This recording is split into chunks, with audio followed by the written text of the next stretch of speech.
She delivered the line with her entire body leaning into the microphone, as if the words were a flag she was driving into the ground. I have spent my entire career standing with the people of Venezuela. The room nodded with her. A few staffers behind her nodded too. Alexandria Ocasio-Cortez let the sentence hang in the bright air of the hearing room, the way one lets a strong line breathe. Across the long table, Marco Rubio did not nod at all.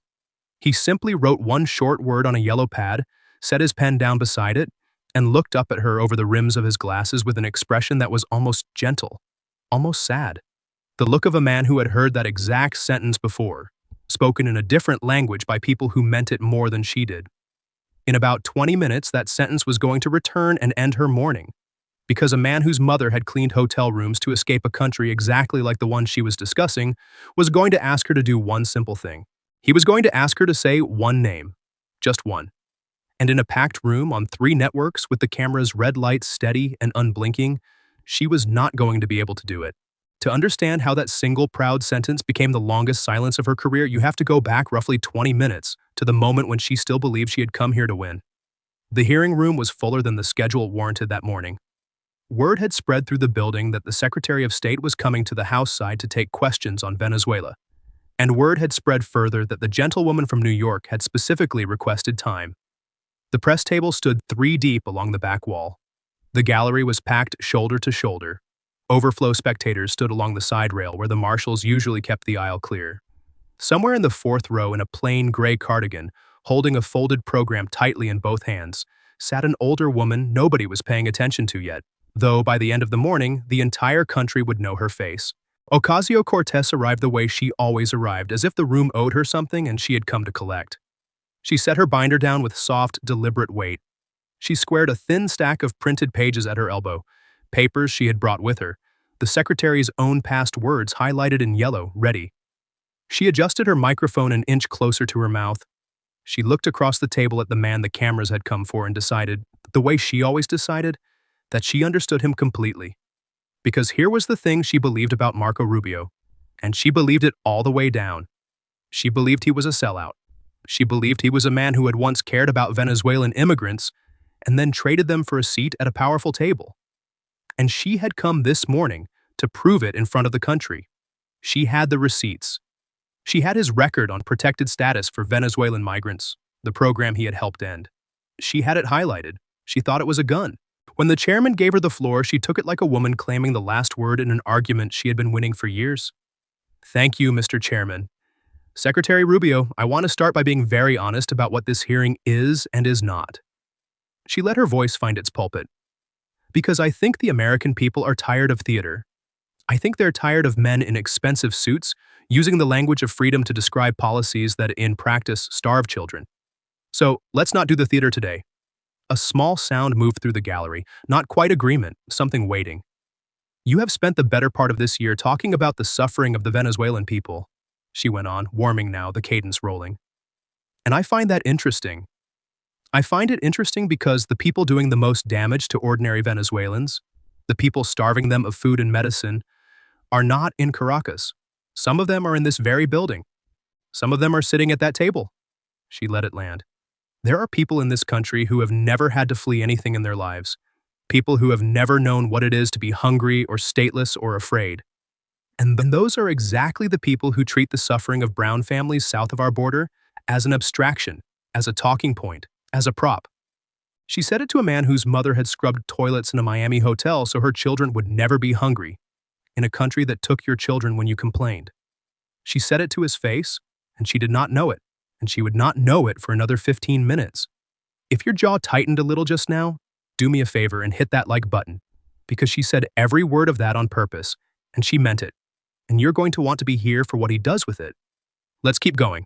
Rubio did not react to the insult. He had a particular stillness about him, the stillness of a man who had sat in a lot of rooms and learned that the loudest person is almost never the one who wins. He let her finish. He let the applause she expected fail to arrive. He waited a half-second past comfortable and then leaned slowly toward his microphone.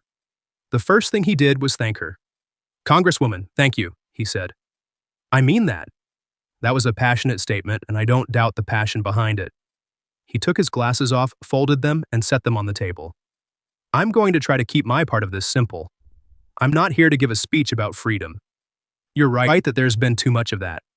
I'd rather just talk about a few facts and a few of your own words, and I think we'll get where we're going.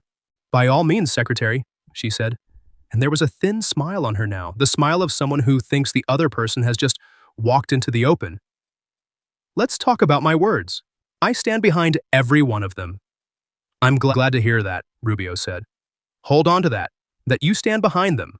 We're going to come back to it. He did not reach for any papers yet. That was the thing about him that people who had watched him work knew to look for. He did not go for the throat while you were braced for it. He asked her small things first, easy things, offered almost like courtesies. He asked her how long she had been following the situation in Venezuela. She told him proudly that she had been speaking about it since her first year in Congress. He asked her whether she considered herself a careful student of the region or whether she would say she spoke more from conscience, from the heart.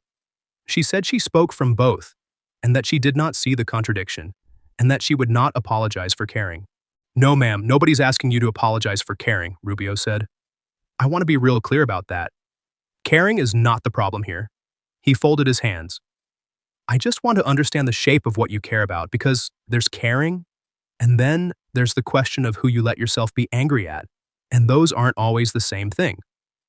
I'm angry at injustice wherever I find it, she said. That's a good answer. I want to test it a little if you'll let me. He tilted his head.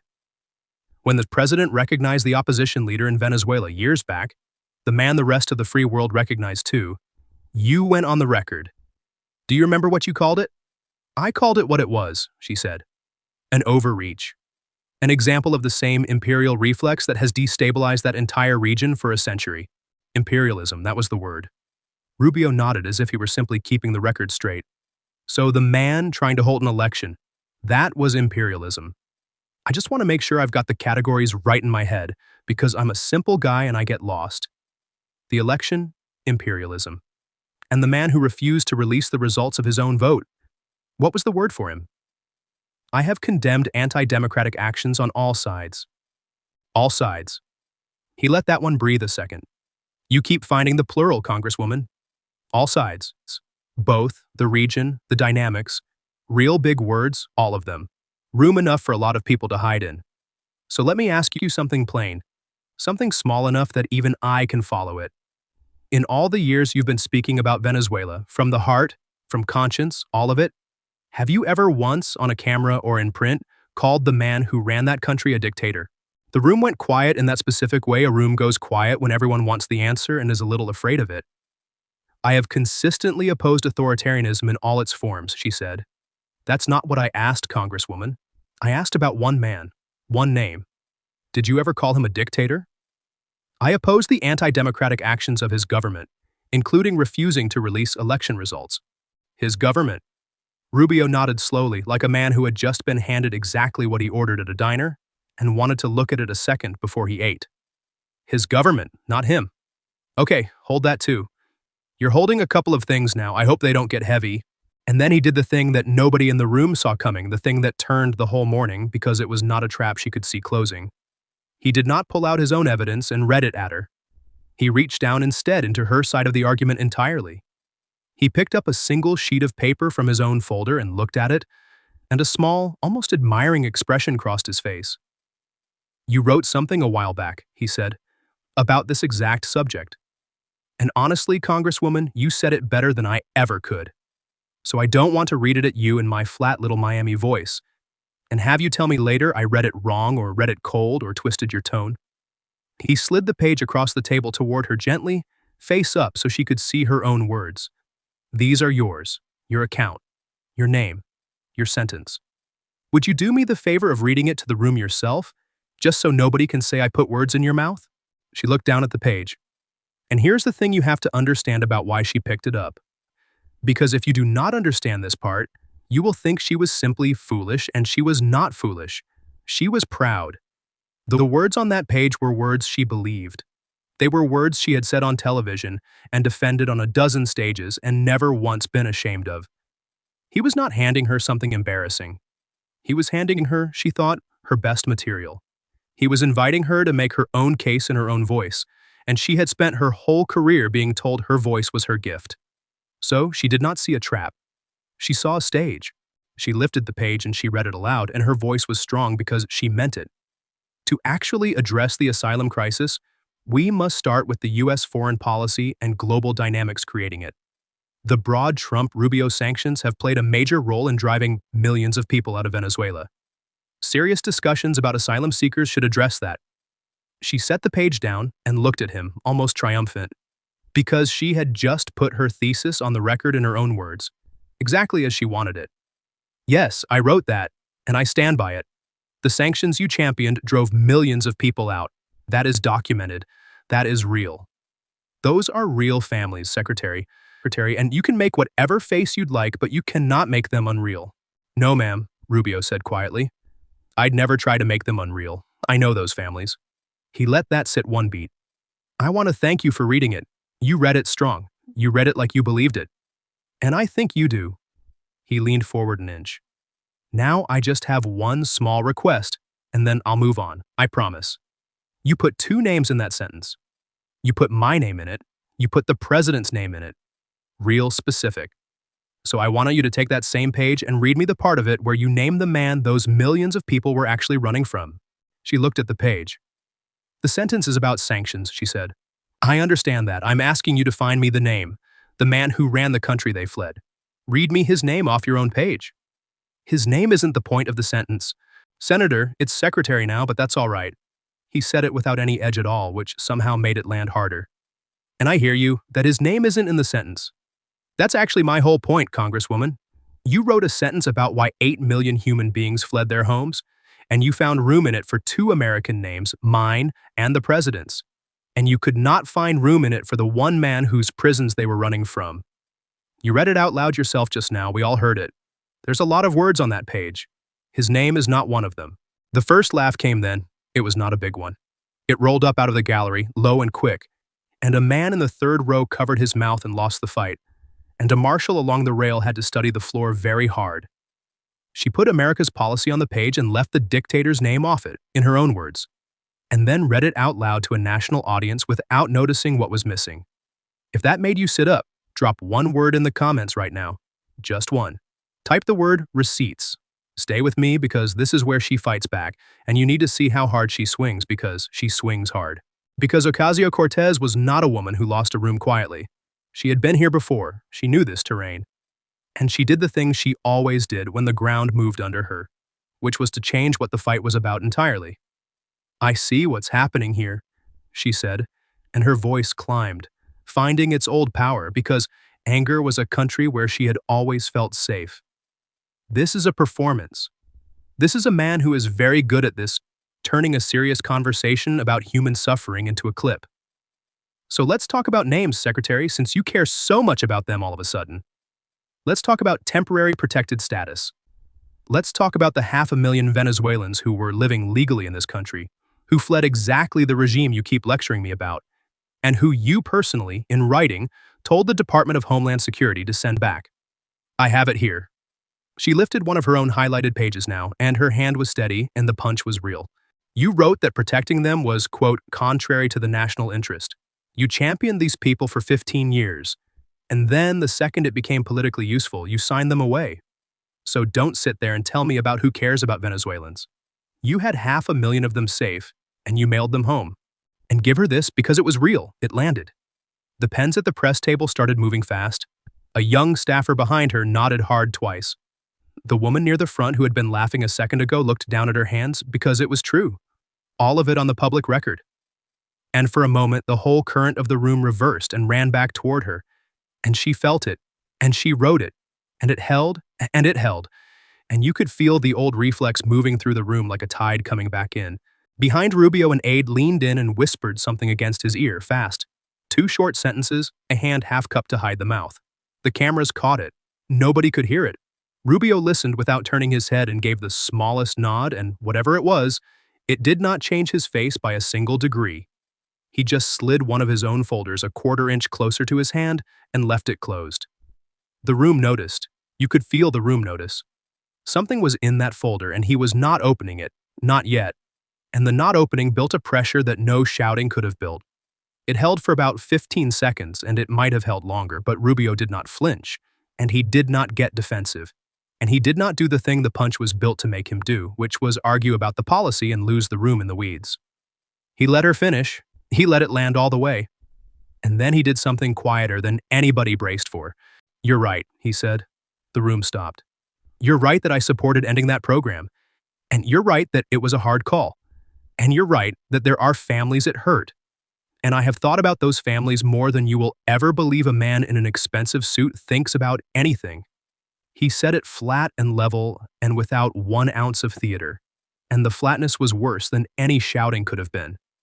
"I'm not going to stand here and pretend that was an easy thing or a clean thing. It wasn't. You want to have that fight, we can have it. And you might even win some of it. But that's not the fight you came here to start, Congresswoman. You came here to tell the country that I don't care about Venezuelans. And I want to talk about that because I think you actually believe it. And I think you believe it because of something you've never had to know." And here, for the first time all morning, something fell off of him. The diplomat fell away. The careful, measured 99 to nothing, confirmed Secretary of State went somewhere, and what was left underneath was just a man from West Miami. "My mother cleaned rooms in a hotel," he said. The room got very still. "My father stood behind a bar at parties for people who never learned his name and tended their drinks until 2 in the morning and came home and did it again. They did that here in this country because they left an island where a man had decided that the people did not get to leave and did not get to complain and did not get to choose. And if they tried, the man had places he could put them." He put one hand flat on the closed folder by his elbow, the one the cameras had been watching, and finally he opened it, and he did not pull out a document to wave at her. He took out a single photograph, old, the colors gone soft, and he did not hold it up for the cameras. He just looked at it and then set it face up on the table where only the first few rows could see. "That's the hotel," he said. "Somebody sent it to my office this morning before I came over here because they knew the subject of the hearing. That's the loading dock my mother walked into every morning for 11 years. I keep it because on days like this one, I find it useful to remember that the people we are talking about are not an argument. They had a back entrance and a time card and a name nobody at the party ever bothered to learn." He closed the folder again gently. "You keep using this phrase. You used it twice today. You say these people are fleeing sanctions." He shook his head slowly. "Congresswoman, I grew up with these people. I served them coffee. I sat in their kitchens. They are not fleeing a sanction. A sanction is a piece of paper. They are fleeing the thing you have spent 6 years in this body refusing to put a single name on. You don't get to do that," she said. And now there was heat in it, real heat, because she could feel the room moving, and she reached for the one move that had never failed her. "You don't get to weaponize your biography to shut down a policy debate. That is exactly the trick. You wrap a bad policy in a sad story about your mother, and you dare anyone to question it. And if they do, they're attacking your mother. I'm not attacking your mother, Secretary, I'm attacking your record. And those are different things, and you know they're different, and you're hiding behind one to avoid the other." It was a good punch. It was honestly the best one she had. And for a second the room wavered again, because there was something true in it. Because biography can be a shield, and she had named the trick out loud, and it might have worked. But it was right then, in the half-second of quiet after she said it, that the older woman in the gray cardigan stood up in the 4th row. She did not shout. She just stood slowly, the folded program still in both her hands, and a marshal started toward her the way they do. Rubio saw her and raised one hand just slightly toward the chairman. "Mr. Chairman," he said quietly, "I'd ask the indulgence of the committee just for a second. Let her say her piece." The chairman hesitated and then nodded, and the marshal stopped. The woman's voice was not steady. She spoke in accented English carefully, the way you speak when every word costs you something. "My name does not matter," she said. "I am from Maracaibo. I came here in 2018. She looked at the page still in Ocasio-Cortez's hand, the one with the highlighting. "I heard you say we were running from the sanctions. I have heard many people say this. I want to tell you what we were running from." Her hands tightened onto the program. "They took my son in 2017. He was 24. He went to a protest and he did not come home. And for 9 months I did not know if he was alive. And when they finally let me see him, he could not hold a cup of water because of what they had done to his hands." She was not crying. She was past crying. "I have listened to you for many years because you are famous, and you speak for people like me. You say Venezuela. And in all that time, I never once heard you say his name. The name of the man who has my son's hands on his conscience. You say my country's name. You say this man's name. She nodded at Rubio. You never say his. She sat back down. Nobody laughed at that. That one went down somewhere deeper than a laugh, into the part of a room where things get decided. If that landed in your chest, turn your notifications on right now. Because what happens after the cameras shut off is the part nobody expected, and I'll get to it. But stay with me because we are almost at the moment her face changes. Ocasio-Cortez's mouth opened, and for the first time all morning, nothing came out clean. I am so sorry for your loss, she said. And it was real. You could hear that it was real. And I would never, ever minimize what you— I know you're sorry, ma'am, Rubio said. Not to interrupt her cruelly, but quietly, almost kindly, so that the room leaned in to catch it. I believe that you're sorry. I don't think you're a cruel person, Congresswoman. I want that on the record, too. I think you're something that's a little harder to forgive in this town. I think you decided a long time ago which countries are allowed to be the villain. And the man in Caracas was never on your list, because naming him would have meant admitting that the thing you've spent your whole career defending can do this. He gestured just slightly toward the woman in the gray cardigan, toward her son's hands. With all due respect, Secretary— We're past respect, Congresswoman, he said. Not harshly, almost gently, the way you'd say it to someone you'd actually run out of patience with. Respect was 20 minutes ago. Respect was before you stood up and told this room that people who flee dictatorships are a prop, to a room with a woman in it who buried her son's freedom in one. He picked her page back up off the table, the one she had read aloud, and he held it up so the cameras could see it, the way you'd hold up a thing that was self-evident. You came here this morning to make me say I don't care about these people, he said. And instead you read me your own sentence in your own voice with my name in it and his name nowhere in it. He set the page down flat. You tried to silence me with their suffering, ma'am. You couldn't even say his name. 11 words at the end of it, maybe 10. And they did what 10,000 would not have done. The room was completely silent now. And Alexandria Ocasio-Cortez looked down at the small stack of printed pages at her elbow. The ones she had brought, the highlighted ones, the gun she had walked in carrying. She looked at them for a long moment. And then, very quietly, with the cameras on her and the red light steady, she gathered them together, squared the edges once out of pure reflex, and turned the whole stack face down on the table. She folded it once down the middle. She slid it a few inches away from herself toward the empty part of the table. The way you set down something you have decided you're not going to use. She picked up her pen the way a person does when they are about to make a note. To do something. Anything with their hands. She held it over the pad and then she set it back down without writing a single word. The chairman cleared his throat into the quiet and asked formally whether the gentlewoman would like to continue as she had time remaining. She did not. She yielded back. 2 words. I yield. And in a room you could have heard a pin drop in, the small dry sound of her own pages being turned face down was the loudest thing on the recording. And it is the sound, if you go back and watch it, of a person who came to take something away from a man and discovered in front of the entire country that she had brought the wrong weapon, because the weapon was her own words, and they were loaded the whole time, and they had been pointed at her. By the time the hearing gave out, the clip already had a name, and the name was not flattering to her. Somebody had cut the 90 seconds clean, her reading her own sentence out loud, strong and proud, and then his quiet request to find the missing name, and then her turning her own pages face down on the table. And they set it loose. By mid-afternoon, you could not scroll for 10 seconds on any screen in America without it surfacing again. And here was the part that should have frightened her most if she had been able to feel anything yet besides the heat in her face. People were not arguing about sanctions. They were not fighting about foreign policy or protected status, or the things she had wanted that morning to be about. There was nothing left to argue. They were just watching a woman read a sentence with 2 American names in it, get asked for the third name, and have no answer. On a loop forever. The evening broadcast led with the still frame. The Congresswoman, her stack of pages turned face down under her own hand. One network ran it under a chyron that was nothing but the secretary's last sentence.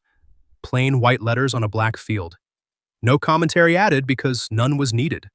In the marble hallway outside the chamber, a reporter caught a Democratic congressman who had voted alongside Ocasio-Cortez plenty of times over the years.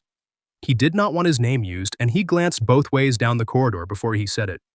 Everybody's known for years she had a blind spot on that one, he said, low and fast. We all just sort of agreed not to poke it. You can call Israel anything you want in our party, anything. But that one guy in Caracas? Crickets for years.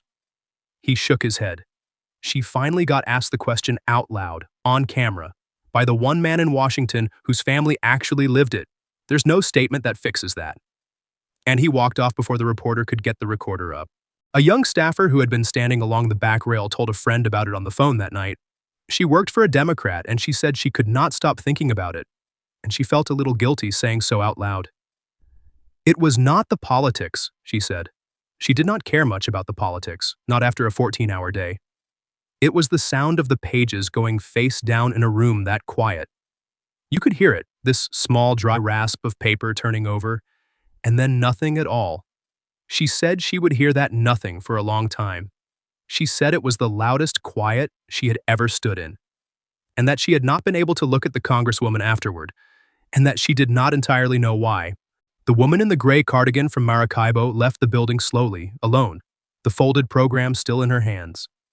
And in the hallway, away from the cameras, the Secretary of State was waiting near the door because he had asked an aide where she had gone. He did not make a speech. He did not bring a photographer. He just took her hand in both of his for a moment and said something to her, too quiet for anyone to hear, in Spanish. And she nodded. And that was all. Then he let go and walked the other way down the hall, past the reporters calling his name, past the empty committee room where the most quoted woman in Congress had finally, after all these years, run clean out of things to say. He had spent 15 years saying the dictator's name. He said it one more time on his way out this door. Quiet, to no one in particular, the way you say a thing you're never going to stop saying. If this story made you feel something, hit that like button so the algorithm carries it to more people who are tired of being lectured about suffering by people who have never had to flee anything. If you believe a son of immigrants who served drinks and cleaned rooms understands freedom better than someone who only ever talks about it, subscribe to this channel right now and leave one word in the comments. Named him. Share this with someone who would understand it in their bones. Because it turns out the most powerful thing in that whole room was not a policy, and it was not a speech. It was one name, and the silence where it should have been.